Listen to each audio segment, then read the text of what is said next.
Hello student, आज मैं लेकर आया हूँ चैप्टर नंबर 6 और इसका जो बेसिक है इसके बारे में थोड़ा सा हम ध्यान देंगे। चैप्टर नंबर 6 है समरूपता के बारे में। समरूपता का मतलब होता है कि जब कभी कोई भी दो आकृतियाँ यदि उन दोनों का रूप यदि किसी दो आकृतियों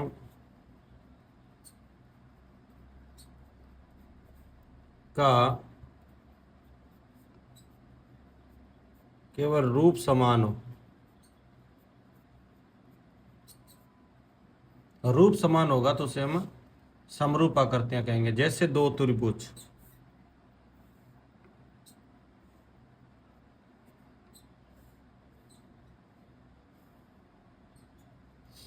ये दो मान लीजिए समबाहु त्रिभुज हैं। समबाहु त्रिभुज का मतलब है कि ये मान लो 5 सेमी है, ये भी 5 सेमी है, ये भी 5 सेमी है। ये मान लो 7 सेमी है, ये 7 सेमी है, ये 7 सेमी है। तो इनका माप बराबर नहीं है, केवल और केवल इनका रूप एक जैसा है।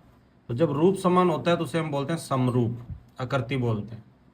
और इसका रूल क्या होता है कि समरूप त्रिभुजों की संगत भुजाएं समानुपाती होती हैं और संगत कोण मतलब जैसे ए का संगत कोण है P और B का है Q और R का है C, ये आपस में इनके ये संगत कोण है और ये हमेशा क्या होते हैं, बराबर होते हैं।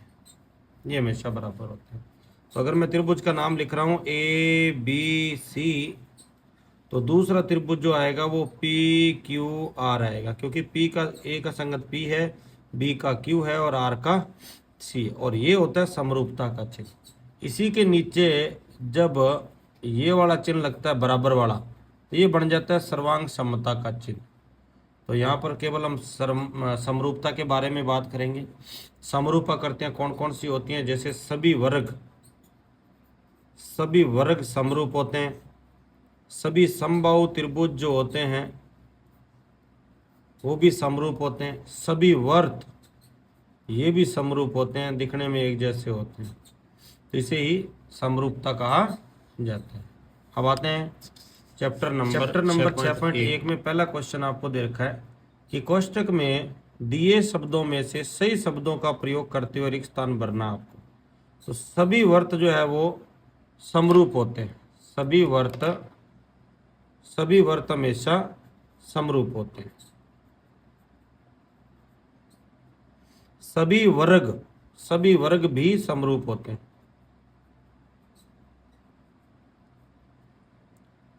भुजाओं की समान संख्या वाले दो बहुभुज समरूप होते हैं यदि उनके संगत कोण बराबर हों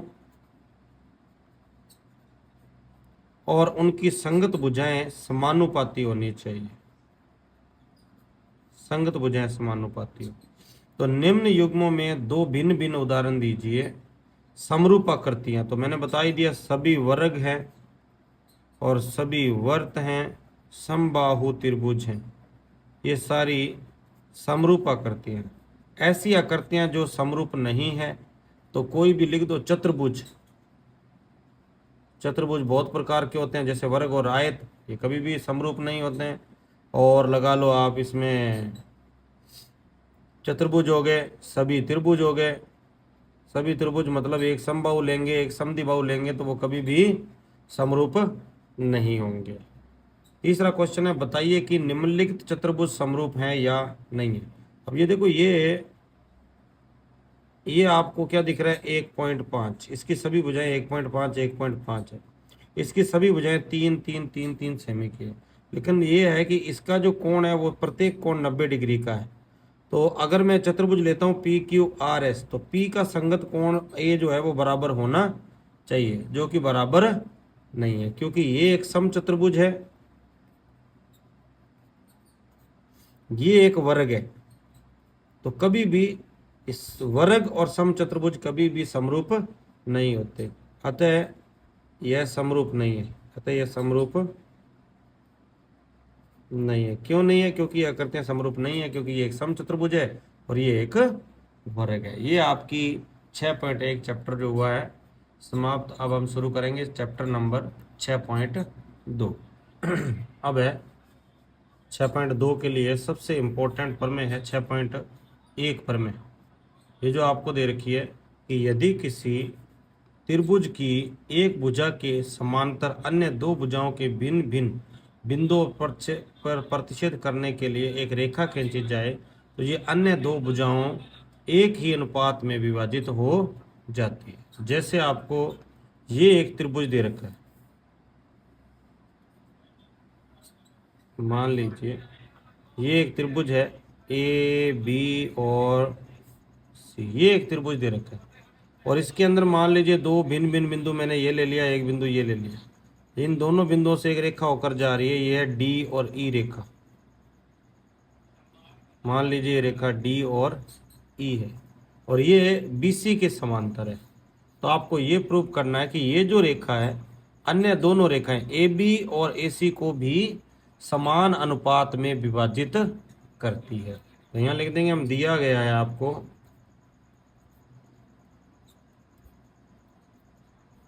दिया गया है कि त्रिभुज एबीसी में डीई और बीसी जो है वो समांतर है। डीई और बीसी जो है वो समांतर दी गई है और आपको सिद्ध करना है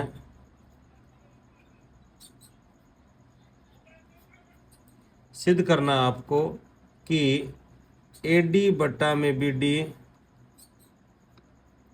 ए बट्टा में सी, यानी ये जो डी रेखा है वो इन दोनों रेखाओं को समान अनुपात में विभाजित करते, ये आपको प्रूव करना है। तो यहाँ हम लिख देंगे रचना। रचना क्यों करनी पड़ेगी स्टूडेंट, मैं आपको बता दूं, क्योंकि आप कभी भी किसी भी त्रिभुज की किसी भी भुजा को अगर आपको यूज करना होता है तो वो आप या तो आधार के रूप में यूज करते हो या फिर ऊंचाई के रूप में यूज करते हो। तो अगर आपको इसको आधार या ऊंचाई के रूप में यूज करना है तो आपको ऐसे त्रिभुज बनाने होंगे। तो इसलिए मैं क्या करता हूँ, ए सी पर एक लंब डाल देता हूं जो ए से पहले आएगा। इसी प्रकार इधर से ए डी पर भी एक लंब डाल देते हैं, लंब होता है 90 डिग्री का। ये दोनों रेखाओं पर मैंने लंब डाल दिए। अब लंब डालने से ये फायदा हुआ कि ये ए सी पूरी आधार रेखा हो गई और इस रेखा पर संगत ऊंचाई होगी आपके पास, इसको नाम दे लो A B C D E F और इसको लिख देते हैं जी। तो इस तरह से ये दो लंब हो जाएंगे। यानी अब इसके बाद ये दो लंब डाल दिए मैंने, यानी कि रचना से हमने क्या किया कि जी एफ डी एफ लंब है ए सी और जीई लंब ए बी खींचा। ये हमने काम कर दिया। अब और क्या करेंगे हम, अब ये दो भुजा तो यूज हो जाएगी। देखो इधर से ए डी हो जाएगी आधार के रूप में, ये लंब हो जाएगा, इधर से ए ही हो जाएगी। ये दो भुजा तो हमने यूज कर ली। अब अपने को बी डी और सी भी यूज करनी है, तो बी डी को यूज करना है तो ये भी किसी त्रिभुज में होनी चाहिए। तो हम क्या करते हैं, इसके लिए बी को ई से मिला देते हैं और सी को डी से मिला देते हैं। इस तरह से इसको मिला देंगे। अब यहाँ पर बी को ई व डी को सी से मिलाया, ये हमने मिला दिया। अब यहाँ से अपने को प्रूव ये करना है, तो अब इनको यूज करते हैं। तो यहाँ लिख देते हैं हम हल करेंगे, इसका उपपत्ति भी बोलते हैं इसको। अब यहाँ से देखो, तो यहाँ लिख दो त्रिभुज का क्षेत्रफल, त्रिभुज का जो क्षेत्रफल होता है 1/2 गुणा आधार गुणा ऊंचाई होता है। ये सूत्र होता है त्रिभुज के क्षेत्रफल का। अब ये त्रिभुज लेंगे हम ए डी ई, यानी या तो पहले ए बी आधार वाले ले लो या ए सी आधार वाले ले लो। पहले अगर मैं लेता हूँ ए बी आधार पर, तो यहाँ लिख देंगे आधार ए बी पर। तो देखो आधार ए बी पर दो त्रिभुज हैं A D E, A R त्रिभुज A D E, A R का मतलब होता है एरिया ऑफ ट्राइंगल यानी कि क्षेत्रफल, 1/2 आधार, ए डी ई का आधार हो जाएगा ए डी और इसकी ऊंचाई हो जाएगी जीई। समीकरण नंबर 1। इसी प्रकार दूसरा त्रिभुज लेंगे, ये वाला बी डी ई, 1/2। अब बी डी ई में आधार हो जाएगा बी डी, क्योंकि ए बी रेखा पूरी आधार है और इसकी भी ऊंचाई, इस रेखा पर कितने भी त्रिभुज बनते हैं उनके लिए ऊंचाई कौन सी यूज होगी, हमेशा ये वाली जीई ऊंचाई यूज होगी इसमें। अब यहाँ आप देख रहे हो कि ये बट्टा में लिखा हुआ है, मतलब अनुपात लेना है इनका, तो यहाँ लिख दो समीकरण 1 व 2 का अनुपात लेने पर, अनुपात लेंगे दोनों का, अनुपात लेंगे तो ए आर त्रिभुज ए डी ई बट्टा में ए आर त्रिभुज बी डी ई बराबर 1/2 इंटू ए डी और जी ई, 1/2 बी डी इंटू जी ई। अब यहाँ से 1/2 से 1/2 कट जाएगा, जी से जी कट जाएगा, आपके पास बचेगा ए डी बट्टा में बी डी। समीकरण नंबर हो गई आपके पास 3। ये हमने 3 नंबर समीकरण बना दी। अब इसके बाद अब दूसरा लेंगे हम ये वाला, ये आपके पास जो आधार है इस आधार से लेंगे हम, एसी को लेंगे। अब एसी को लेंगे तो यहाँ लिख देंगे आधार एसी पर, आधार एसी पर, आधार एसी पर भी 2 त्रिभुज है, एक तो यही ए डी ई, ये भी इस पर है, यहाँ लिख देंगे area of triangle A D E 1/2। अब आधार एसी है तो एसी में इसका आधार क्या रहेगा, ए, ऊंचाई क्या रहेगी डी एफ। इसी प्रकार area of triangle C E D,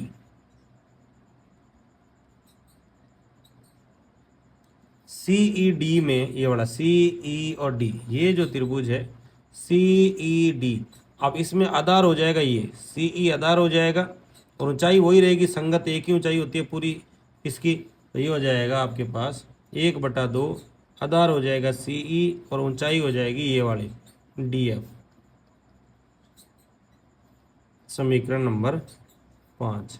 अब यहाँ से हम लिख देंगे समीकरण 4 व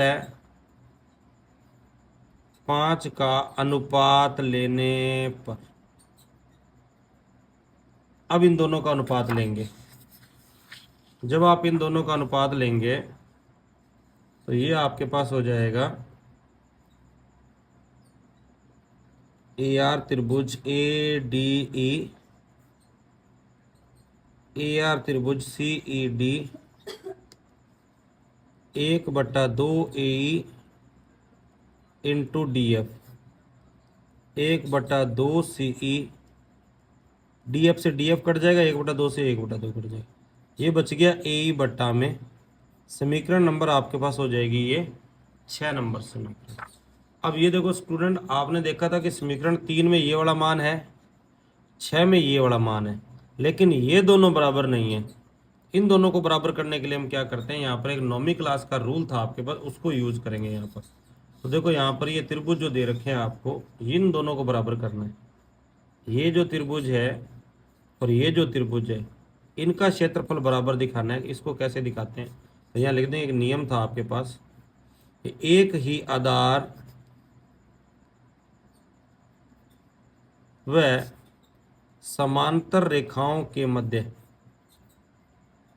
समांतर रेखाओं के मध्य बने त्रिभुजों का क्षेत्रफल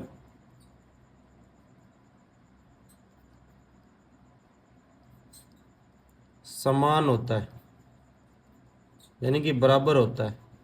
तो यहाँ पर अगर आप देख रहे हो तो ये दोनों रेखा आपके पास क्या है, समांतर है। तो यहाँ लिख देंगे चूंकि डी ई समांतर बी सी है और त्रिभुज बी डी ई व त्रिभुज सी ई डी में डी ई समांतर बी सी और डी ई आधार है, दोनों का एक ही आधार है DE, इसीलिए एरिया ऑफ BDE बराबर CE। समीकरण नंबर हो गई ये 7। 6 नंबर हमने यहाँ बना ली थी, ये समीकरण नंबर हो गई 7। तो हम यहाँ लिख सकते हैं कि समीकरण 6 में समीकरण 7 से मान रखने पर तो हम CED की जगह क्या लिख सकते हैं, BDE लिख सकते हैं। तो AR त्रिभुज ADE और AR त्रिभुज BDE, इसकी जगह क्या लिख सकते हैं, BD और बराबर AE बट्टा में CE, समीकरण नंबर हो जाएगी। अब हम लिख सकते हैं कि समीकरण 3 व 8 से समीकरण, ये है आपके पास समीकरण नंबर 3। तो समीकरण 3 व समीकरण 8 से ये दोनों बराबर हैं, हट जाएंगे तो ये लिखे जाएंगे। तो AD बट्टा में BD, AE बट्टा में C। इस तरह से आपको इस प्रमेय को प्रूव करना है। यहाँ लिख देंगे हैंस प्रूफ। इस तरह से आपको इसी प्रमेय को थेल्स प्रमेय कहा जाता है, इसी प्रमेय को आधारभूत प्रमेय भी कहा जाता है। इस तरह से ये प्रमेय आपके लिए बहुत इंपॉर्टेंट है। एक बार और इसका स्क्रीनशॉट लेना चाहो तो आप ले सकते हो।